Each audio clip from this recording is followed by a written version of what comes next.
All right, what is going on, everyone? Welcome back to another episode here on the Esports Economics Podcast. I'm your host, Tommy Clark, and I'm here with the man, the myth, the legend, Zach Esports, aka Zach Newbill. Zach, what's going on? Hey, man, I'm happy to be here. I appreciate you stopping by, and I'm super excited to have you on the show. But for anyone on the timeline that may not know who you are, that maybe has not seen one of your down bad tweets at like midnight, and just hasn't come across you yet, can you explain who you are, what you do, and how you got into your position in gaming and esports? Yeah, so I'm Zach. I make memes. That's my thing.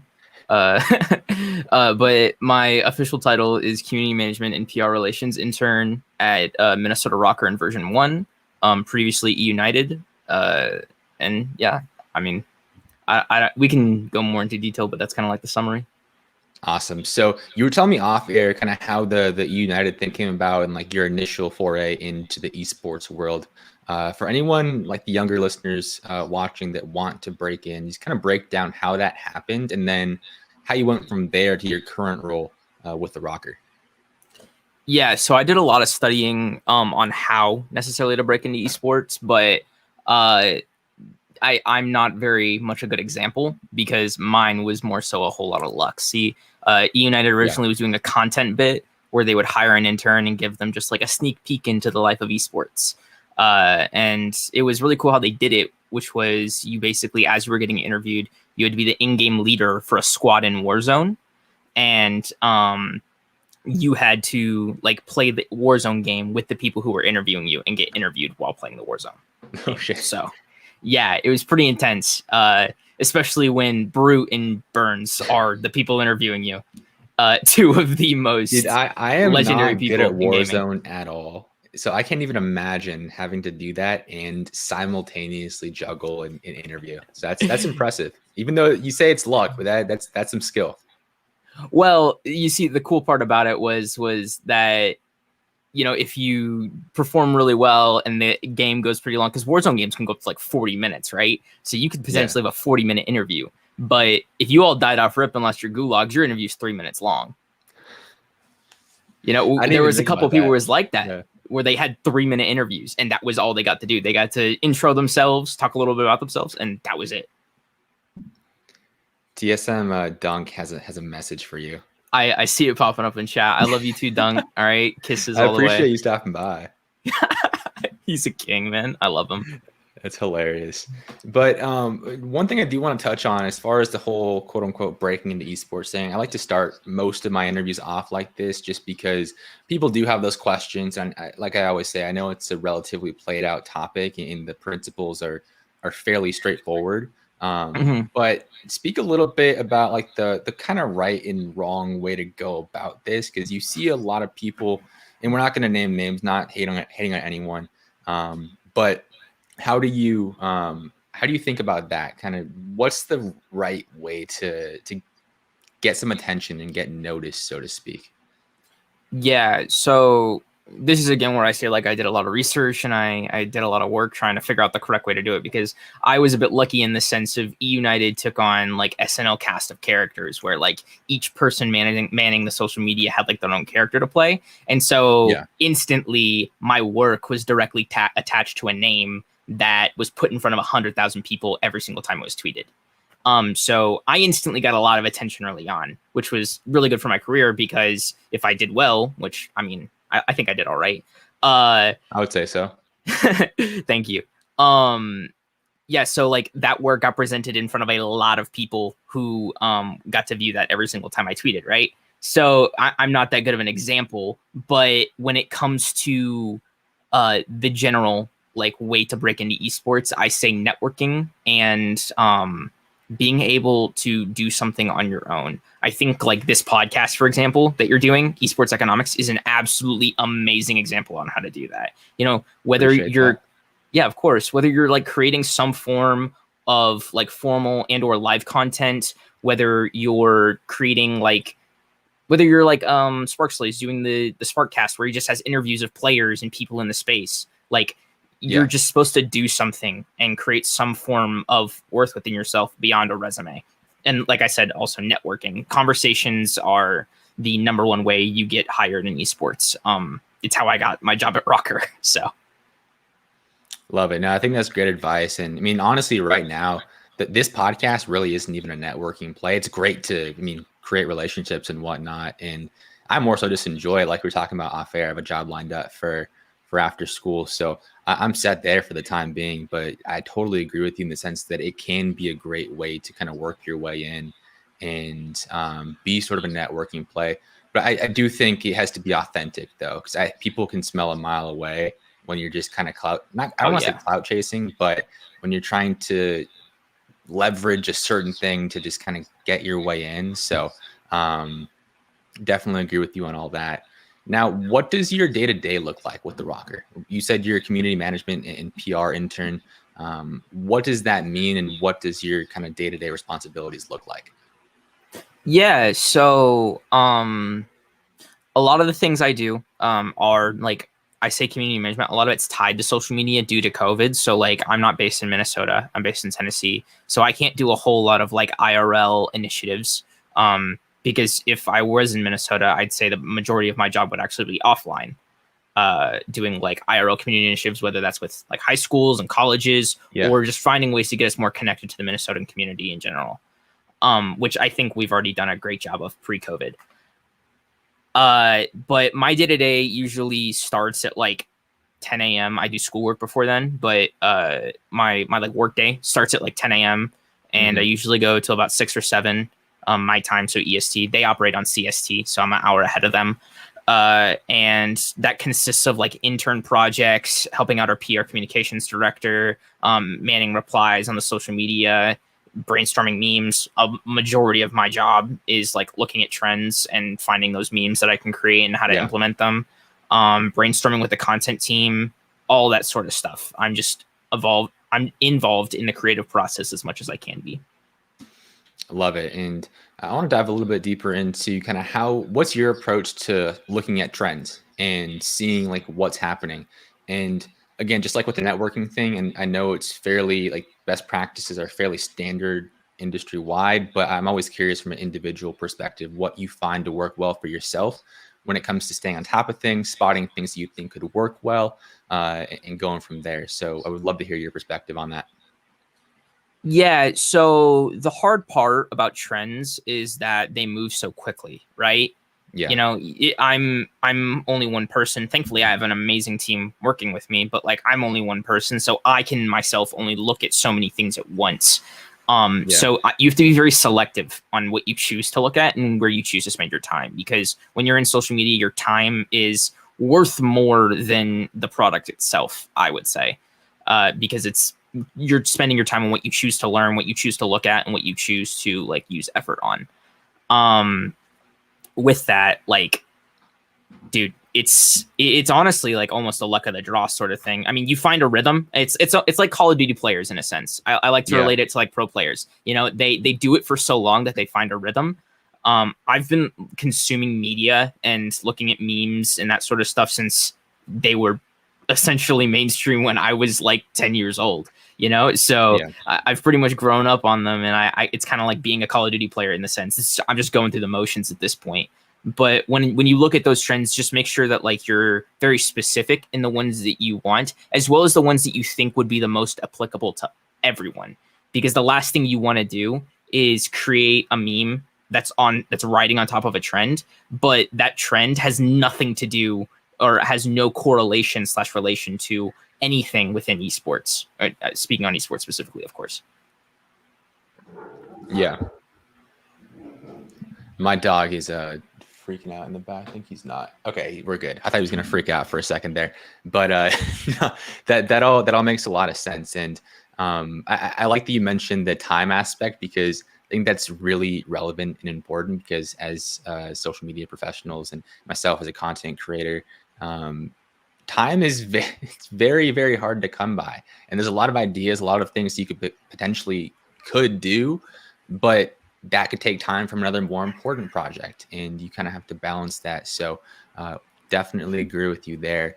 Now, in terms of creating that relationship with the community, though, because I think you guys at the Rocker have done an amazing job at this. Probably the best team in the CDL at really creating that one-on-one connection with fans.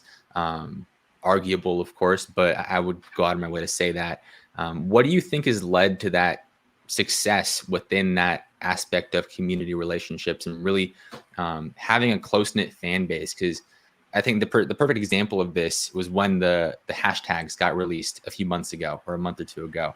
And literally my entire timeline was just like play as one, play as one, play as one, play as one, like the entire Twitter timeline. So what do you think leads to that sort of environment where fans are just so crazy about the org at such a young age in the org's life cycle? Yeah, so some of it you cannot accredit to me whatsoever because I joined in November and this team has been around since a year prior to that. But what I will say is from my time onward, and I mean I can even speak about the time before. I just can't take credit for it, of course. It's the amazing people that come before me. But with the play as one thing specifically, it was a timing. All of the hashtags were actually released prior, like the same time. So it was simply the fact of teams were just like, okay, we'll do it in the morning. So it's we chose to have our hand on the button, in that sense of be there right when it happened, because it was like 9 or EST when we were allowed to release them. I believe they went live at like 6 or 7. So it was a Brian Saint actually did it about 30 minutes before. So we all were just like scrambling, like, we don't know what to do. We don't know what to do. He's tweeted it. You see the little rocker watermark on it, and you're like, okay, collect our thoughts. 9 p.m. EST. We're all going to tweet it at the same time, staff and all. And then we did that. And so it was just like a quick reaction to a misplay that ended up turning into something pretty big, because for the first, I want to say like 3 weeks, our hashtags had the most engagement out of anyone, because with us being that early on it, so many more people were able to see ours first. So that was something that we were really proud of, and I'm really proud of the team for being able to accomplish. When it comes to the very nice compliment you gave of us having the number one in aspects of like community engagement, interaction, a lot of that was set before me in the Gary V model. He has the motto of everything, every time, everywhere. And so with that, we kind of take the aspect of overloading the timeline. And we do the exact same thing for our fans, but we try to do it in a way that's not like where you will get annoyed by us. We try to stay as authentic as possible, because we realized, we are a younger organization. We have not been in this space for the amount of time that Optic has, or the amount of time that FaZe has, right? So we have to work from 0 while they get to work from 100.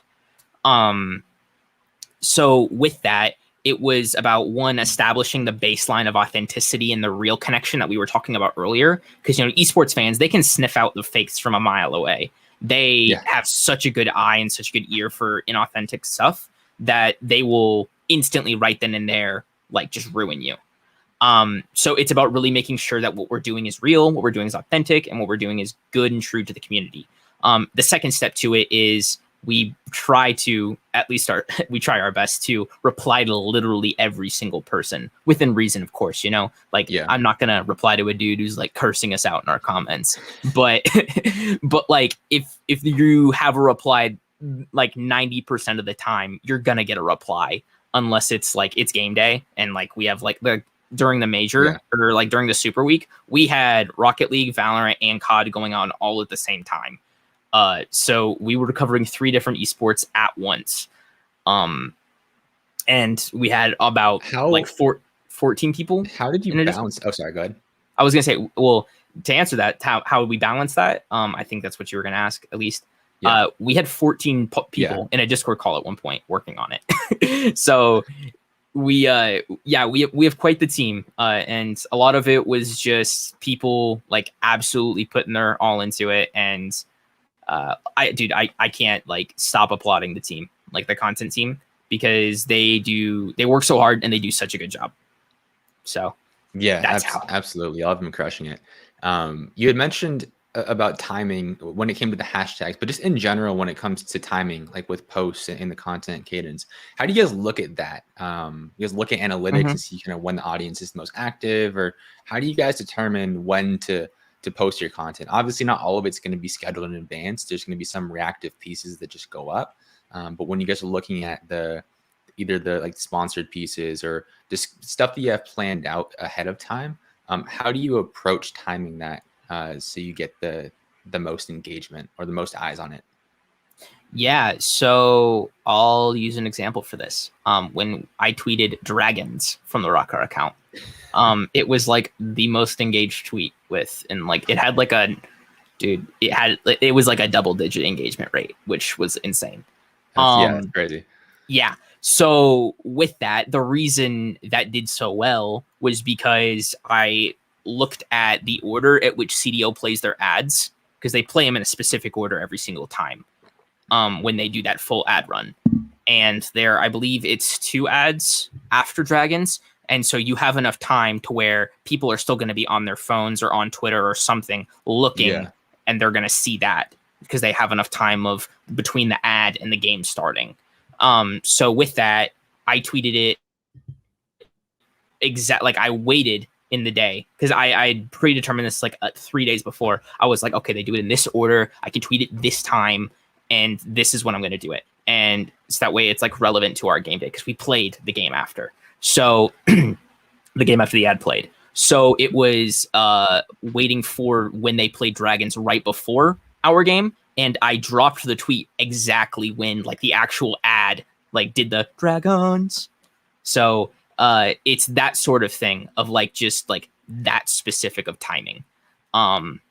It's just about like reading the room, you know, like when you're manning a social account, you have access to all of your numbers of when your fans are interacting with your stuff, right? And I mean, Esports Game Day 101 is fans are checking Twitter in between games. So in between games is a great time to like throw a tweet out or react to a cool moment, that sort of thing. That's like my number one when it comes to the timing, at least game day wise. Makes sense. I had no clue about the ads. I actually never even noticed that they were on like a set schedule or a set rotation. So that's super interesting. And that's a really good example of one of those kind of tiny little things that can make a pretty big difference in the engagement. Like for those guys that don't know, a pretty standard engagement rate is like 2 to 5-ish%, like not double digits. So the fact that it got double digits is absurd. But looking at that, are there any other of those small little tweaks that you've noticed or picked up on throughout your time with the Rocker or with United that have made a massive difference in the way a post performs or in the way your content performs overall? It's tough to say. With that tweet Dragon specifically, it can't be done anymore because they changed their ad rotation because they started playing different ads. They actually, people were crying of, why do you not play sponsored ads? Why do you just play the Hearthstone and the Blizzard stuff? They implemented stuff like the last CDL stream had a Zaxby's ad, for an example. So with that rotation specifically, that rotation is chalked now. I can't do it anymore. I can't tweet Dragons when Dragons happens because now I have to find out the whole new rotation and do all of that timing, that sort of thing. But when it comes to the timing of like any post in general, it's really just like a reading the room sort of thing. It's one of those things where like you can't. It's almost like how like there's like those qualities in like people or brands or things where like there's not a word to describe it, right? There's just that it factor, and it's about reading the room that is Twitter or social media in general, of when that it factor is at its peak, and that's when you hit send. Yeah, that makes a lot of sense. Like the intangibles, like when you play a sport, some people just kind of have it and you can't really put your finger on what makes them so good, but there's just like these little things you can't really quantify. And you see it a lot with social media, like we're talking about with memes earlier. You kind of just know if it's going to be something that performs well or something that's going to flop. And sometimes you misjudge, and a lot of times actually we all misjudge and it falls flat. But when it like in those situations, it's not really something that's easily quantified. So that's why I always struggle asking those sorts of questions, because I know like in the back of my head, it's probably just one of those intangible things, but it's always good to kind of pick out little things and little tips where I can. Now, kind of shifting into a different topic when it comes to the Rocker social strategy, what would you guys say your brand voice is? If Gersh is watching this, by the way, shout out Gersh, brand voice. But oh my god, dude, we say? clown that kid so much for that. Oh, I thank you so much for that, dude. They need to make clips a widespread function on YouTube so I can clip this and throw it at him every single time he says brand voice. I'll clip it for you. It'll be a social post that goes up in a couple days. Bet. Dope. Thank you. When it comes to our brand voice in specific, we actually take on 2 different brand voices, although they're not too different. They do have their things that separate them. Okay. For Minnesota Rocker, we actually like try to take on like a Minnesota native that is a COD fan. So we use vernacular like folks, for example. That's a very like northern, almost country word. Vague. Yeah, so we actually try to like adapt and adopt some of the vernacular and the tendencies and the mannerisms that are within like the Minnesotan community. The great thing about it is our social media manager, Tyler, Minnesota native all his life. We have people who've lived in Minnesota all of their lives, or people who've lived in Minnesota for years. And so they understand the culture and they get that. I think that's one of the really nice things about geolocated leagues is it really opens up new avenues and cool ways for teams to adopt new brand voices and new social narratives. And I think that even ties into like social strategy, because you're really able to take that narrative and take that voice and then create content. You can create campaigns. You can do all that sort of stuff just off of, you know, really concretely defining the way you tackle your voice. Now with version 1, we actually have a like 3-word rule. It's consistent, clever, and transparent, I believe. I'm pretty sure I'm wrong on the first word. It's something else, but it's a synonym. Zach. Come on now. Yeah, I know. I don't know our own brand voice, even though I helped write it. Jesus. But yeah, we'll just go off of those 3: consistent, clever, and transparent. So the whole thing about consistency is that we're always there. Right? We're always posting. We're always a part of it. We're always in the discussion. Clever. We're always trying to be funny. We're always trying, even if it means we're the butt of a joke, right? We're always trying to make sure that there's a smile on our fans' faces. And then transparent. We are never going to hide anything. If we are able to give you information, we are going to give it to you the second we can.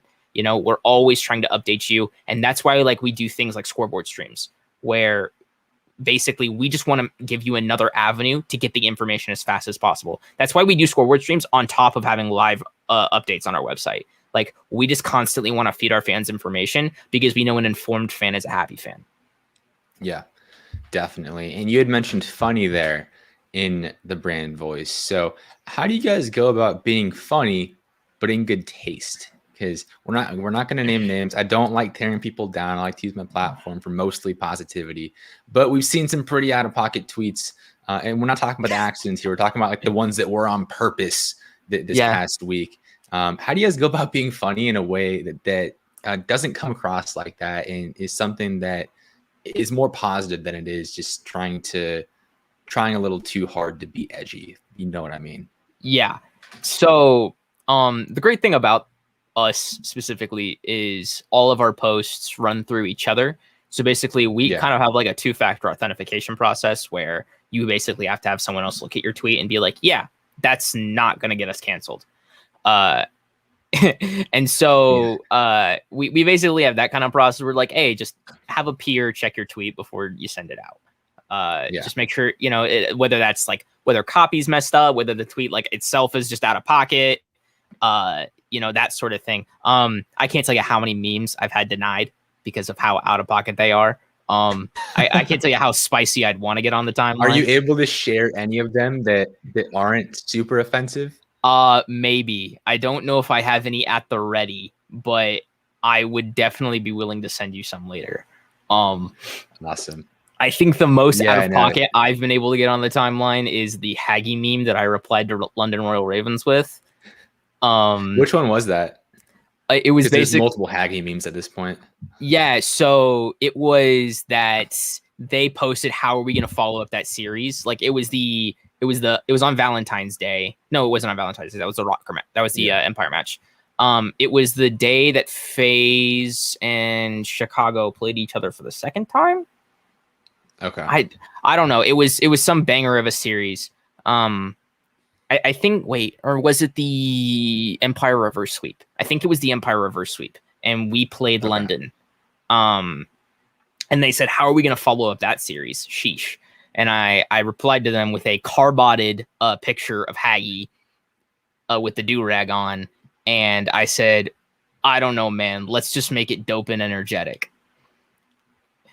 And for those who don't, I won't elaborate there, but that's quite out of pocket. So I literally, it just clicked, I think. Yeah. Like, I was like, oh, that's funny. And then I was like, oh shit. That's actually hilarious. We ratioed them with that. So I love Patter, but I did get a little out of pocket there. But yeah, for the most part, our memes are pretty like on the safe side of things. But like, I think that there's a really good avenue for like, I mean, there's a fine line of like, something's out of pocket, right? Like you can tell when something's like a little edgy, but it's like, okay. But you can also tell when something's edgy and it's like cross the line of like, okay, this is not something you would tweet on a brand account. So it's really about like trying to have fun and find that fun, but also find that fun in a location that isn't in the out of pocket area. For example, one of our content specialists, Trevor, he does an amazing job with this. He constantly like relates all of our Rocket League content to like other racing games. He did like a very like OG tweet where he tweeted the picture from H1Z1 of Summit 1G and all the people around the grave crouched like praising it. And he was like, if you were there, right? And that tweet blew up. It got like 400 likes or something like that, which is pretty good for content on our V1 channel. So it's really about just like finding the avenues. And when it comes to like the out of pocket stuff, to answer your question directly, you just got to have some common sense. Like, I don't know how else to put it. Like some of this stuff that I'm seeing on the timeline as a recent, like, bro, I don't even know what to say. Like, cause like I'm 19, right? Like I'm like a brand hazard in itself, right? I am a edgy 19-year-old college student who makes memes for a living. So like, I don't get how I'm less of a brand risk than what some of these people are tweeting. So at the end of the day, I think it's like before you tweet something, really think about the way that it can be interpreted and perceived. Yeah, that's the biggest thing. I mean, I would be filled with too much anxiety to like post something that was even remotely close to being over the edge without consulting someone. But I think that's the key here. Zach Lang also mentioned this is like one thing that they do at Sentinels is like you have to get it approved by one other person. And sometimes people think, oh, that's going to slow the process down. You're not going to be as nimble. But I mean, for you guys, your team isn't massive. Like it's pretty simple to just shoot it in Discord. But yo, what do you guys think? We have a dedicated channel for it in Slack. Yeah, exactly. There it is. Like it's not something that really slows you down. But it would definitely go a really, really long way. Now, kind of shifting gears a little bit, I think we covered that enough. I think it's fairly obvious what the solution there is. A little common sense and some approval processes. But shifting gears from that, what are you guys on? Several different platforms. Like, what does that look like? I would assume yes, because Gary Vee is kind of a big proponent of that. But are you guys kind of just anywhere and everywhere? Or are you guys on specific platforms? How does that work? The current 3 or 4 we're on right now is, I mean, if you want to include YouTube, we do YouTube. If you want to include Twitch, we do Twitch with version 1. You can't do Twitch with Rocker because we're YouTube partners. And then we also do Twitter, Instagram, and Facebook. We have been very active as a staff on Clubhouse. I'm sure you've seen plenty of the different staff members in the Clubhouse rooms, in those conversations and in that dialogue. We're really interested in the platform. We're really just trying to figure out how do you translate that into a way that we could, take advantage of it. And then another platform that we're also looking at right now, but not currently pulling the trigger on, is eFuse. The people over there are really cool. We really like what they're doing, how they're making almost like a gamer LinkedIn. Speaking of LinkedIn, we're also on that. But yeah, I think like the big four are probably LinkedIn, Facebook, Twitter, and Instagram. I myself struggle with getting content onto Facebook just because IMO, that's a boomer platform. And I don't really understand it. Its algorithm is even unbeknown to me, and I'm the guy who loves his algorithm. Dude, there is no algorithm. It's just a funnel. There is. It's like none. the recommended feed on YouTube, bro. It's unpredictable. You cannot control it. Yeah, no matter what you do. I mean, YouTube, there is some degree of control, but Facebook, dude, it's just like I'll venture in there for a little bit because I kind of have to go on there sometimes for work, to manage Facebook groups. But I rarely spend time on like the feed, and when I do, when you talk about out of pocket posts, like Facebook is the place to be. But yeah, the organic reach is tough, but I mean, as far as paid, it definitely is a bit more relevant there. But I'm with you. If there was one platform I could get rid of completely, it would probably be Facebook. Yeah, I think I'd agree. We got Gersh in the chat below. Gersh, we gave you a shout out earlier. Yeah, bro, your brand voice. About brand voice. We love talking about our brand voices. Yeah, I think I'd agree with you there. Or, and this is gonna be kind of out of pocket for me, I'd get rid of LinkedIn. I think it's an echo chamber for. I think it's like an echo chamber for narcissism. It's constant. It's just like it's the business Instagram where all you do is just tweet accomplishments and I'm so proud of my team and this, that, and the other. It just feels like every single time I go on there, everyone is suddenly the greatest businessman or businesswoman of all time. Or an esports consultant. Yeah, or esports athlete. Although I think we've kind of reclaimed that name and made a meme out of it. But yeah. People are listing themselves as esports athletes on LinkedIn. Yeah. And I mean, I know some people who do it as a meme on Twitter, but there are people who also seriously think that they're an esport athlete on Twitter. You could also be a D1 COD athlete, according to some people. Man. All right. Gersh asked, what about the networking benefits of LinkedIn? Oh, I'm not saying that there isn't upsides to it. Yeah. The connection feature and how quickly you can start messaging someone and getting to know them, and how like streamlined the information is given. I think that's great. I hate the feed. I hate the feed of it. So yeah, I agree. I mean, I think LinkedIn definitely serves its purpose. I mean, Twitter also serves as a great platform for networking, obviously a bit more casual. But if you use it correctly, LinkedIn can be fine. But I'm in agreement with you. The feed, I'll go on there and post, like, for example, after this podcast, I'll probably go on there and just post a link and be like, hey, thanks, Zach, for coming on the show. I think that's like good to post on there, just kind of build a portfolio to some extent.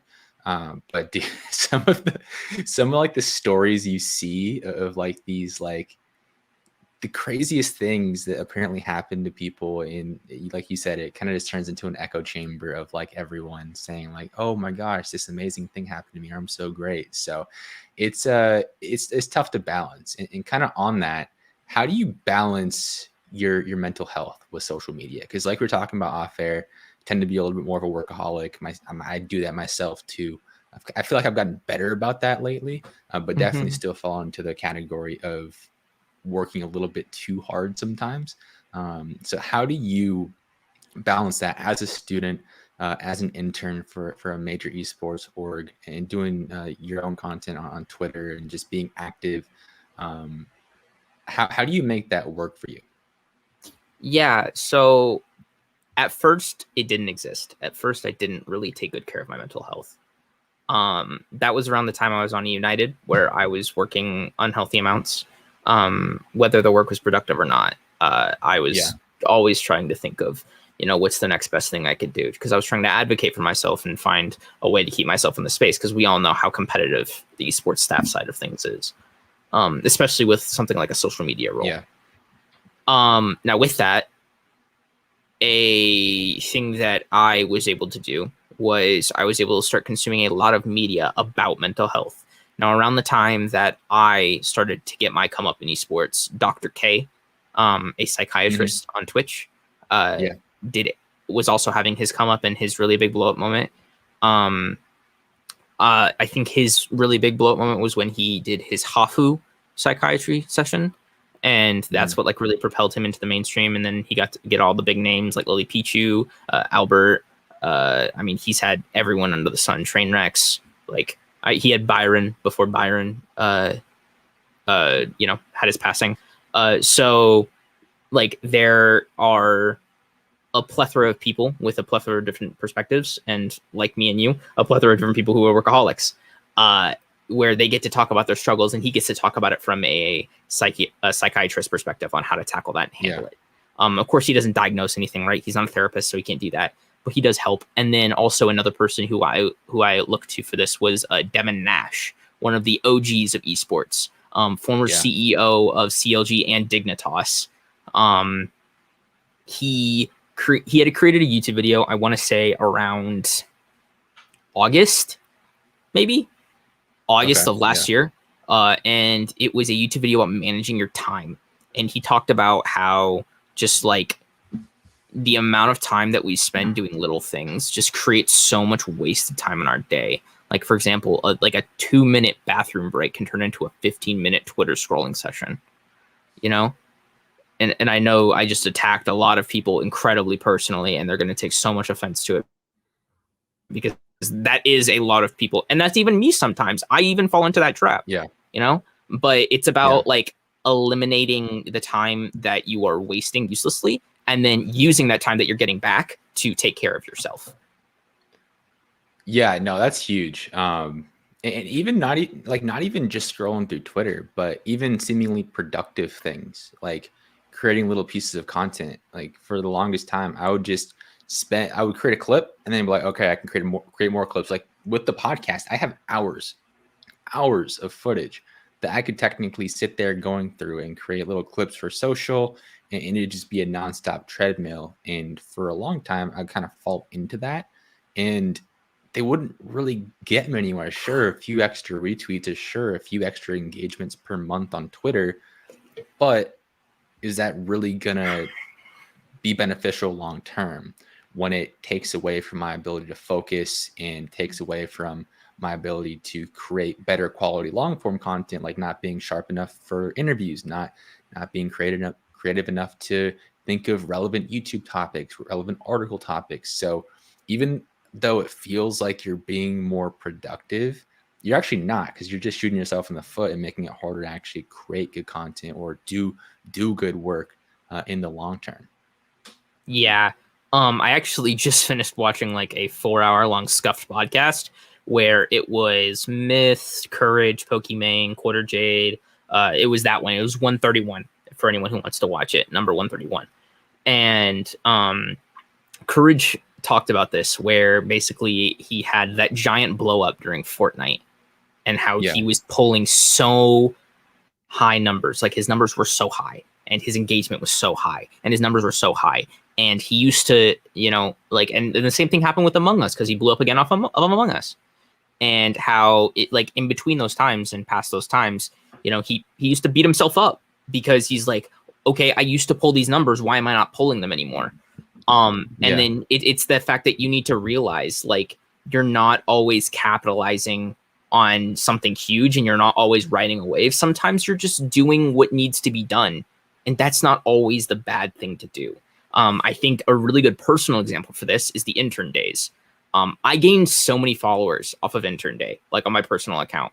At one point during, like, on intern days, on my personal account, I was getting like a 20% engagement rate, which is insane to think about, right? On a personal account.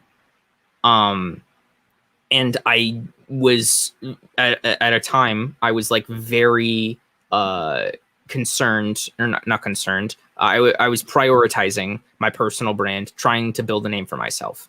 And like that month in between E United and Rocker, and even like the first, I'd say like 2 months of Rocker, I would beat myself up, because I was like, dude, why are you not being able to pull these numbers like you used to?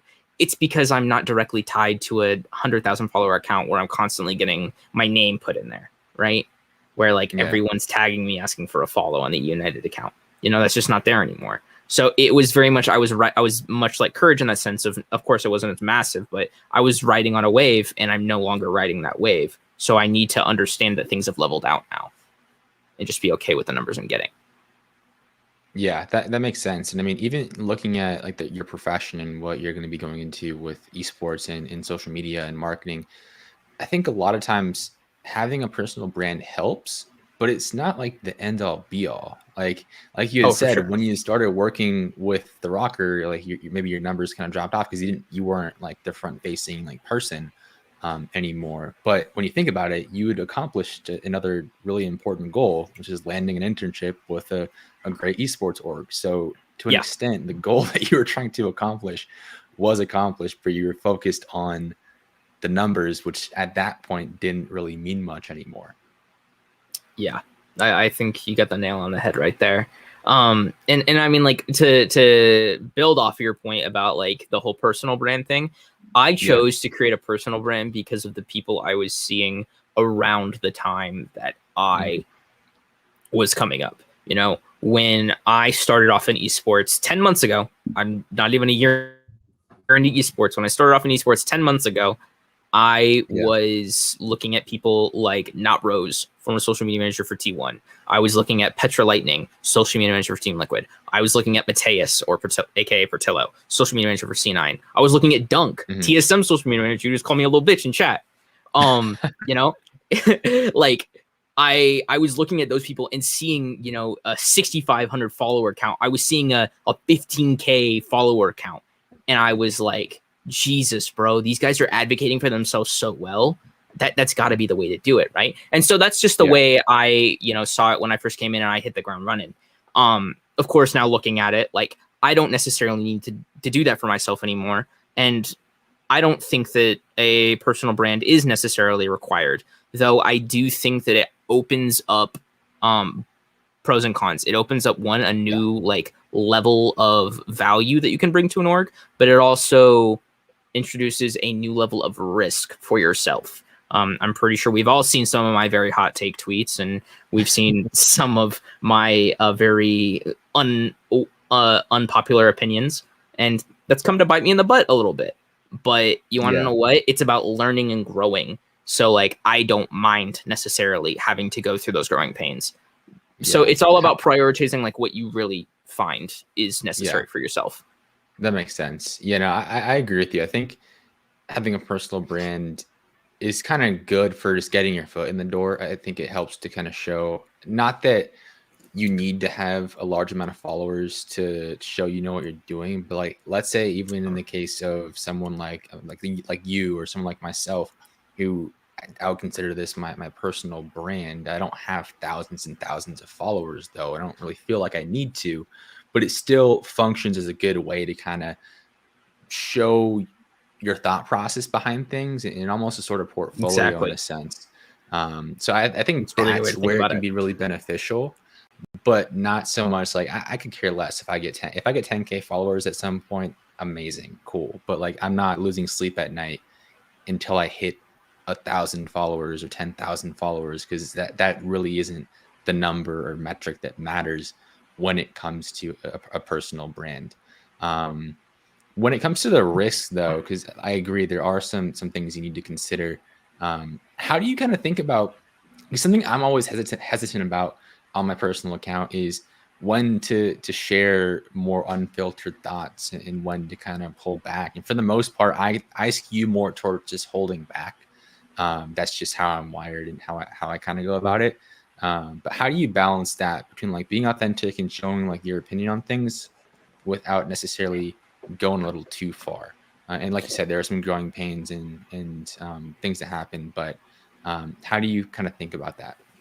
Yeah, so I kind of break it into three parts. I break it into performance, perception, and delivery. I call this the circle of life in esports. So basically, your performance is what happened, what was performed, what actions were performed, what words were said, what happened, what was going on.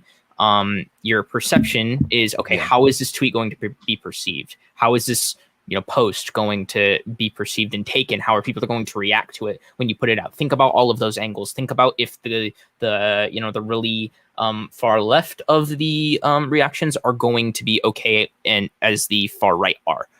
Like, are points valid? Is a discussion open? And then the last point is, of course, trying to think about, okay, how do I then help curate the conversation and deliver it and continue it?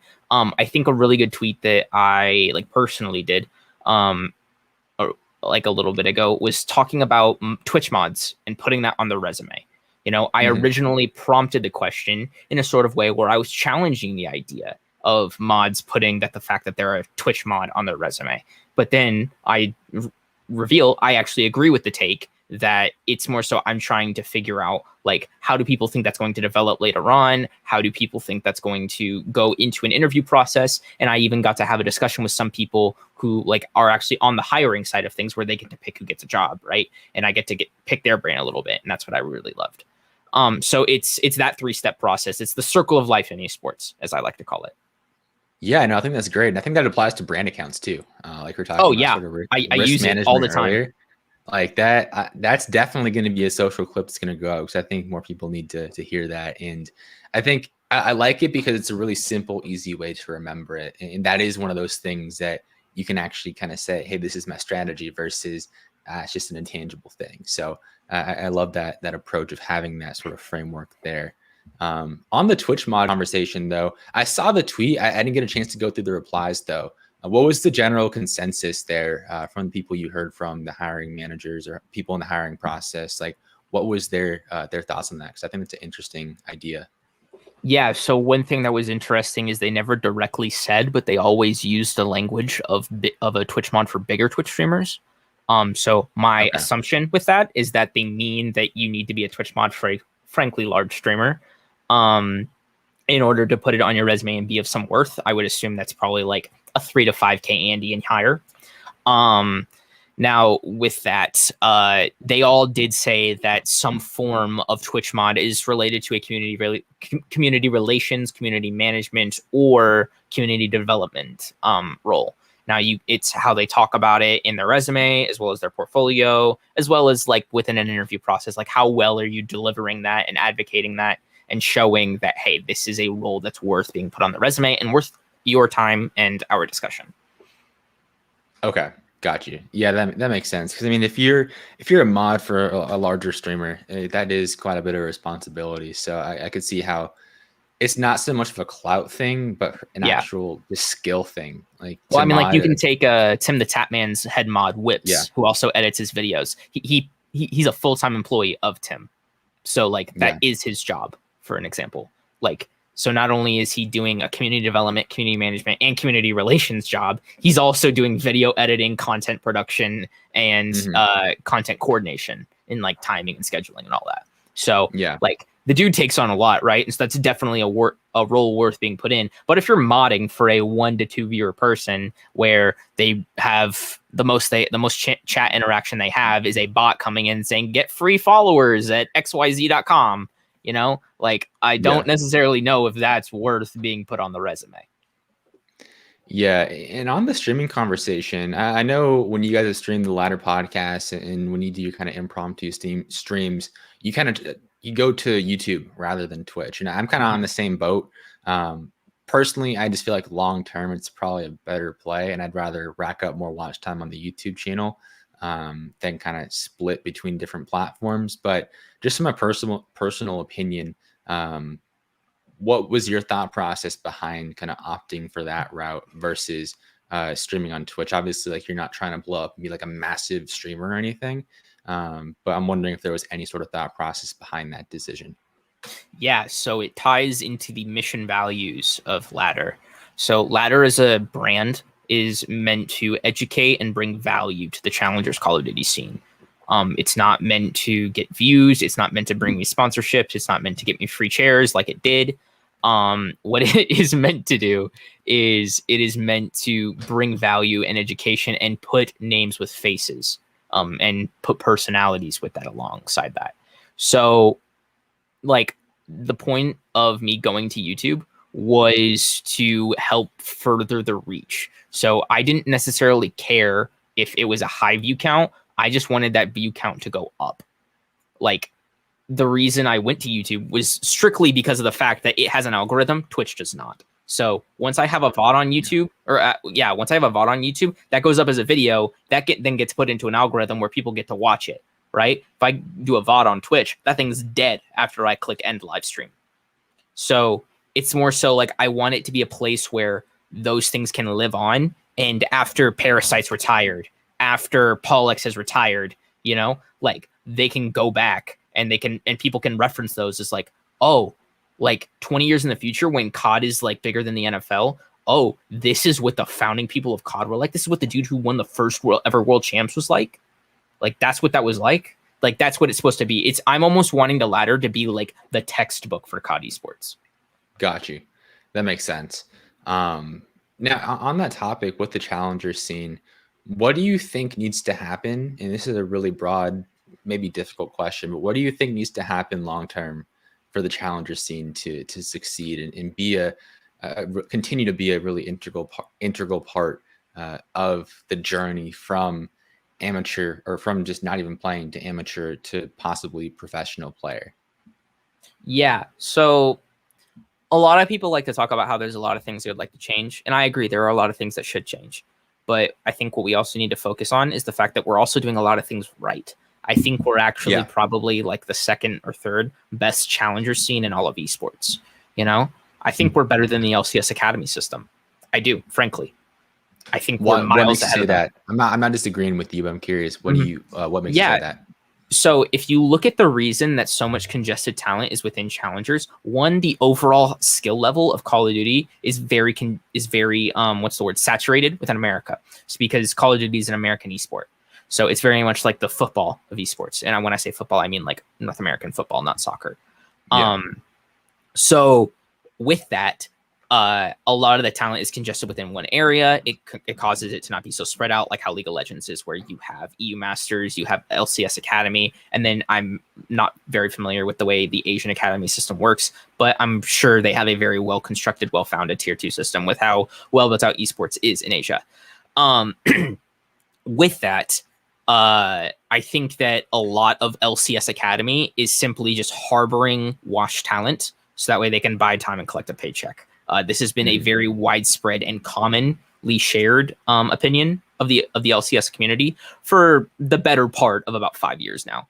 Or not 5 years, but like challengers as a scene in League of Legends for a while now has not been seen as something that's very positive or very, what's the word? I don't know. Productive. That's a great way to put it. Yeah, it's not developing talent. You see the names, same 3 names or the same like 50 names or whatever in that system, and you're gonna if they're not in there, then the LCS, and if they're not there, they're retired making content and live streaming on Twitch. So it's simply like it's not actually acting as a funnel to bring in new talent and develop NA talent.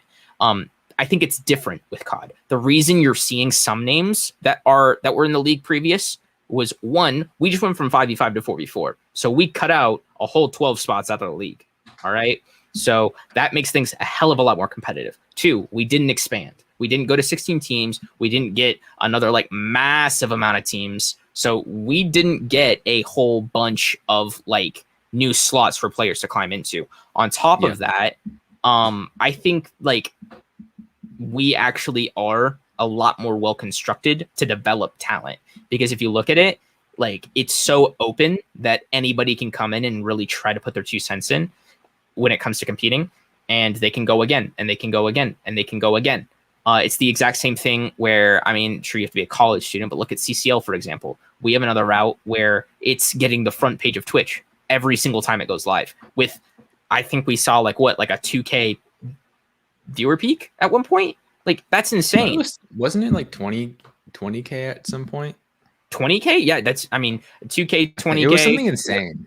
Yeah, it's something massive. They get front page of Twitch every single time they go live. Like, that is insane.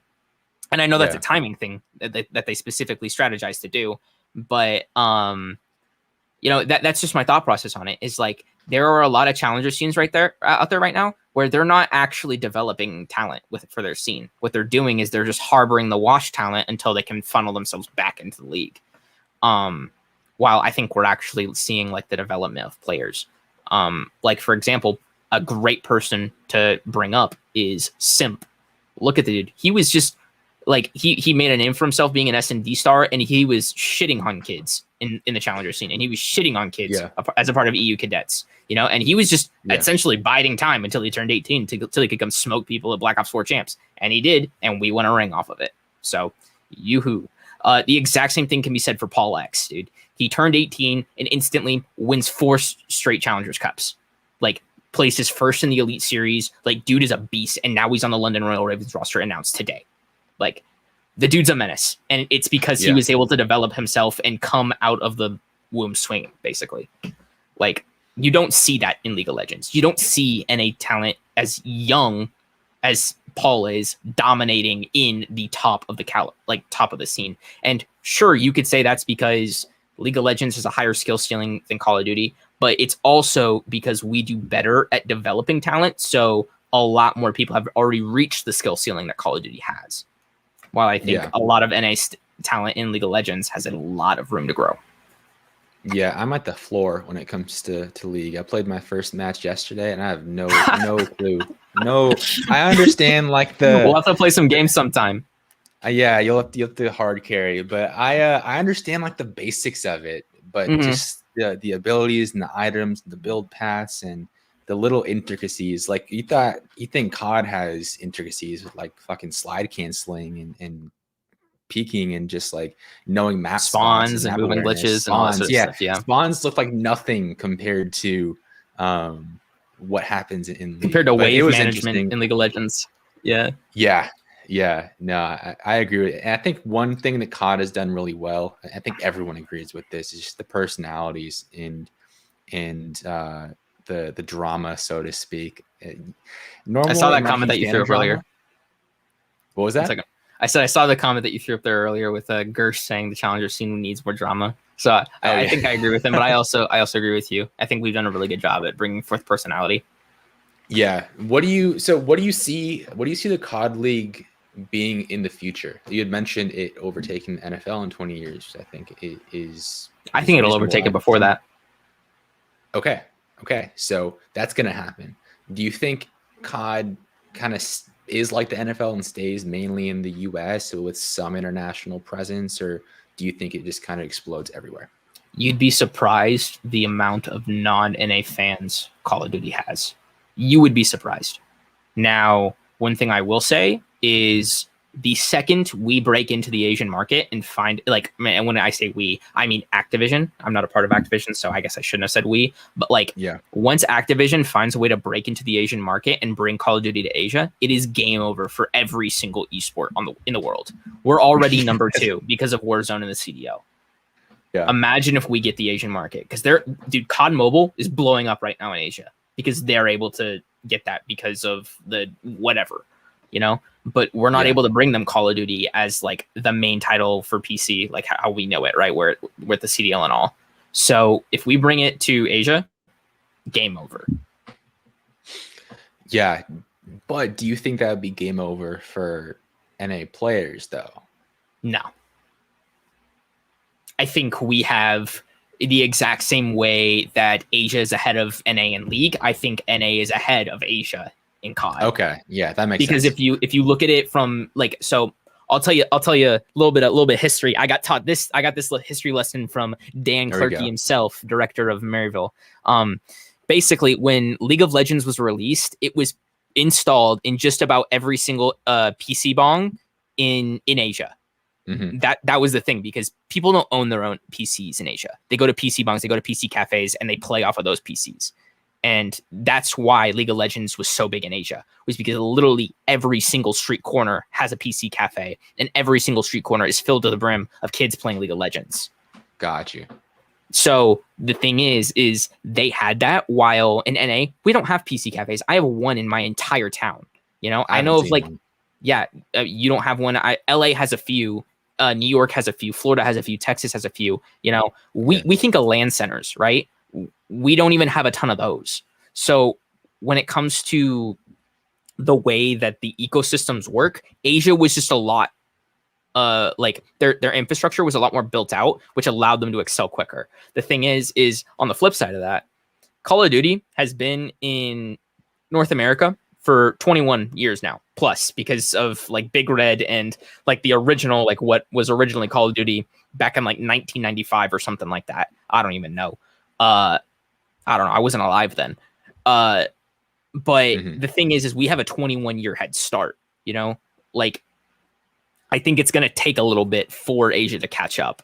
Now, how long is it going to take them to catch up? I don't know the answer to that question. Probably not very long. Yeah. If we look at just the overall work ethic and ambition within Asian talent. But I am not going to be surprised if, like, let's say, I don't know. Frankly, this is like, let me be clear, this is speculation. But like, let's say, because I have to say that because I'm a CDL employee, right? But like, let's say, can tag Crone in the comments below.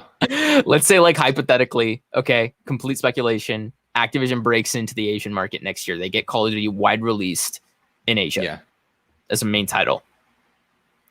I'd say it'd take them 3 to 5 years until they are consistently competing at the same level as a Clayster, a Crim6, an Illy, a Shotzi, a Celium, a Simp. I'd say half a decade at most. Am I wrong on that? Maybe. Who knows? Hey, Asia, you want to let us download Call of Duty and find out?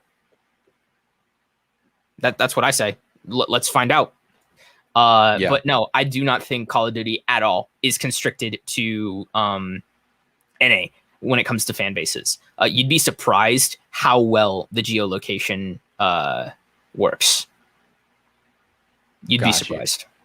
Yeah, no, that's super interesting. And now that you say it, I could definitely see that expanding, and hopefully it does. And that must be good for esports as a whole.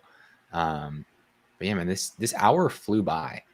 Are there any other topics regarding the social strategy for the rocker that we didn't quite touch on that you think are important to bring up? One thing I will say is, for those who like are aspiring to adopt a strategy or adopt a way of thinking or a method of thought when it comes to social media, the Gary Vee model is a very good but very dangerous what's the word, method to adopt, because if not done correctly, you will run yourself into the ground mentally when it comes to whether it's just a social media manager or it is an entire social team.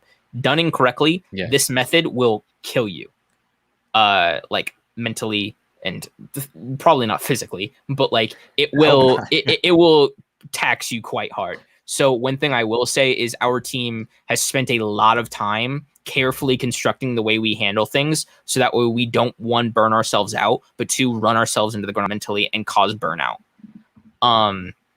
So that's what I'll say with that, is if you're going to adopt the Gary Vee strategy, because I know so many people are looking to, especially with how, like, I know you were complimenting us a lot. I know that's not the only compliments we're getting. So like, if you're looking at this strategy and you're like looking, oh, maybe my org should adopt this, please be careful in the way you do it. Because I don't want to hear like a hospital trip because you've been working 200 hours a week. No joke. When I was doing like nutrition stuff before, I got super into like marketing and gaming and esports. I mean, I was into marketing to some extent because I was creating a ton of content. But I was trying to do the Gary Vee content strategy solo, and that was a real fun time. But I consider myself a content machine, and I can't do it alone. So it was it was quite the experiment. No, I do think it taught me a lot, but it definitely wasn't sustainable for a solo, obviously for a solo content creator. I think everyone understands that. But at the same time, like it did teach me a lot. And I think part of the reason why I'm able to put out content at the pace that I do, everyone like looks and is like, dude, you're a content machine. Like, not really, because like I pushed myself to the brink like 2 years ago. So right now it kind of seems like I found a sweet spot. So it definitely is a dangerous game to play, but I think even if you do push a little too far at first, that slight step back that feels like you're in a sweet spot, it is good because you kind of found that groove. So I agree with that though, and I'm glad you brought that out, because I think it is super important, because a lot of times especially like younger orgs that are trying to kind of break into the space, or younger content creators, or just newer content creators, kind of see a successful strategy and think, oh, I have to do exactly that. So I'm glad you brought that up. But now that we're rounding out the episode, just a few more quick questions. The first one being, if you want someone watching this to walk away with just one takeaway, like they listen to the entire episode, but there's this one crucial thing to take away from this episode, what would that be? It would be the circle of life in esports. What was the word? Performance, perception, delivery. Yeah. Think about that, internalize it, and actually put it into practice. If you're trying to create content, if you're trying to become a marketer, if you're trying to do social media, it will revolutionize the way you think about things. I'm sure people have thought about this in a different way before, but this is just the way I've developed my own method of thought and the way I've taken it into my social strategy. I mean, you've seen me. In 10 months, I went from a high school student to working in the CDL. So I like to think it's proven. But yeah, don't be afraid to take chances, and don't be afraid to push yourself. That's what I'd say. Love it. And the final question, I'm not sure if you heard this before, but I asked every single guest, do you drink coffee? And if so, how do you drink your coffee? If it's got caffeine, I'm downing it. And yes. Yep. I love that answer. Straightforward. And I think I'll drink whatever, bro. Just put some caffeine in front of me. It's downed in the stomach. Yeah. Yeah, no, I've dialed it back fairly recently, and I do feel better. I was having like anxiety attacks, and I was like, why am I anxious? Like I don't have anything to be anxious about. I was like, oh, I'm drinking 400 milligrams of caffeine a day. That might do it. But it it's necessary. It's a necessary evil for sure. Oh, for sure. Yeah. No, Zach Esports would not exist without 2 trips to Starbucks a day. Or the 64 packs of Monster that I order off of Amazon sometimes. Oh my god, Dylan, you're hard on me for my coffee. What remind me in the comments, what did you say for your coffee? That was so many episodes ago. I'm having like memory loss trying to remember. That was the first episode. He was your first guest. Shout out to Dylan, by the way. This episode probably wouldn't happen if that episode didn't happen. So I appreciate you, Dylan, for being here from day one. But no, this was a fun episode. I think we covered a lot of important stuff. Had a lot of fun. Where can people keep up with what you have going on with your personal brand and with the Rocker? Like, where's the best place to send people from the show? Yeah, man. Follow all of the Minnesota Rocker socials, at Rocker on Twitter, at MN Rocker on Instagram and YouTube. Go ahead and check out my personal socials. I'm mostly active on Twitter. I do have an Instagram, which you can find through the rabbit hole of like my YouTube and stuff. I don't promote it too much. It's just like, it's literally dead. I need to get out of this whole Twitter game thing and start doing Instagram more. But yeah, make sure to @Ladder Podcast, like Gersh said. Gersh has been a little salesman in the comments below. Bro. Jesus Christ. For real. Make sure to check out @Ladder Podcast. Yeah. Do that. Buy Gersh's merch. Dude, Gersh's merch is fire. Here, wait, actually, give me 1 sec. Oh my god. Here we go. See what you've done. No, but I appreciate you guys stopping by. If you guys are listening, Zach's grabbing some Gersh merch. Dude, this Cruddy hoodie is the most comfortable thing I have ever worn. Okay, minus the Rocker hoodie, which you should buy. Okay, because it's fire. All right. Only team with alternating sleeves like this that have the room pattern, and the Rocker with the splatter paint font. All right. But dude, this hoodie is so freaking comfortable. It's hella cheap and it's so good. Okay, worth your purchase. Become a part of the Cruddy gang. Gersh, yeah, I'll go ahead and clip that for you. I'll toss it up on social in the few days here. In the next few days here. I want to get I spent so much fucking money on hoodies lately, bro. It's not good. I see you, bro. You've been coming with like 3 different jerseys on the timeline in the past 2 weeks. I told Gersh, I'm done. Next month I'm gonna buy a chalked hat. And then hopefully invest in a Cruddy hoodie sometime soon here. But no, man, I appreciate you stopping by. Everyone go follow, especially on Twitter. You said you do share some hot takes, but for the most part, they're reasonable. They're quality It's mostly takes down bad that I tweets. think most people would do well to see. And down bad. We didn't even dive into that conversation. What are your before I let you go, and let me know if you have to bounce out of here. I know it's been over an Dude, hour. I'm vibing. But what explain the situation there? Like I know Justin is kind of like the godfather of this whole down bad thing in the COD scene, and you're probably like he's like 1A, you're 1B, I vice thank you versa. I that don't you really know think who that I'm came first, 1B. I feel but now honored. everyone's literally tweeting it. Yeah. Like, So yeah, when I think of that, I probably think of YouTube, but now like literally everyone partakes in it, that is and hilarious. it's crazy. Dude, It's I feel crazy. so honored that I'd be considered like 1B to Justin. I feel like I'm a lot farther down just because of like my follower count and stuff. But yeah, so the whole down bad tweets, the majority of the time, they're just a freaking meme. It was more so I'm actually trying to like steer away from them now. I'm trying to tweet them less and I'm trying to tweet different stuff now. What's the thought process there? Well, one dude, I forget who it was, but someone was in my replies one day and was like, "Dude, what's gonna happen to your brand the day you get a girlfriend? Okay. It's gonna die." That's what I I said. remember that. It's Yeah. gonna die, and I don't want to stay single forever, bro. All right, like I got dreams, I got aspirations. I want a family at one point in my life. All right, I can't be down bad on the timeline at like 40. Like, what the Yeah. fuck? So it's more so just like trying to like one mature my brand, but two like find other things than just like being fake down bad.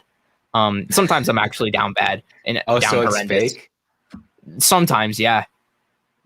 Most of the Exposed. time, Wait till actually. see, I'm gonna clip this and actually tag Intel in it. This is big news. Yeah, no, Justin is actually down bad though, down horrendous, so down horrendous, in fact, that the Empire staff pities him enough to let him tweet his down bad tweets from the Empire account. All right. Would that ever make it to the Rocker account?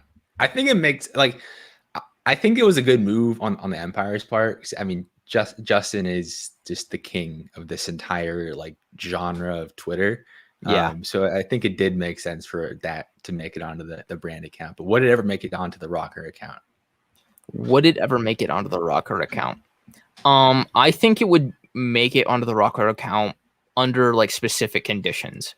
One, the tweets are different enough, but they're still down bad to a way where it's like funny and it's presentable and it's like not just like us too specific. Because our whole thing is we try to also reach like people who are not super into esports. That's like the whole perception. Our thing is we try to be a thing that everyone can enjoy. But also we have to think about it in a way of Empire's already done it, and we're not in Empire's realm right now when it comes to social standing. So we don't want to look like we're copying them. So it has to be like in an original, fun, creative rocker sort of way. But maybe, bro. I mean, I got to tweet, let's keep it dope and energetic, Carbot Haggy meme. All right. Who knows what else they'll let me tweet? I wish we'll I see. understood the meme when I first saw it. Because when I first saw it, it didn't click. Like I saw the card, I was like, oh, that's funny. But like now that it actually like makes sense, that's hilarious. Yeah, because you know what it's from, right? Yeah. And that's the thing, is like it was meant to be a thing where like the COD fans will get it. And that's why like it was a reply instead of a tweet. Because originally I was thinking about making it a tweet, but then I was like, wait, only like the fans who know about that what happened, and only the people who were there will get it. So that's why it turned into a reply, but it worked out great because we ratioed them and it was a great day. And I believe we also 3-0'd them. So I'm vibing. That's always good. And let's go ahead and wrap up the episode on a high note there. Again, I appreciate you stopping by, sharing your knowledge and sharing your opinions on some things. And I think this is a super valuable episode. So I appreciate you taking the time out of your day to come on. And for those of you guys that are tuning in all the way till the end, I appreciate you guys as well. If you're new around here, I'd appreciate you dropping a subscription down below if you're on YouTube, as well as a like on the video. That always helps with the algorithm. trying to figure out. So would appreciate that if you enjoyed this content. And if you're on audio, go ahead and drop a 5-star rating and review down below to the side. I don't know where it is on Spotify and Apple, but you know what to do. Would really appreciate as well if you appreciate that as well if you enjoy the content. Again, go buy Gersh merch. I'll give him an extra shout out here on the show. And with that, Zach, is there anything else you want to add? Follow @Ladder Podcast on Twitter. That's probably it. There we go. All right, guys. I'll talk to you later.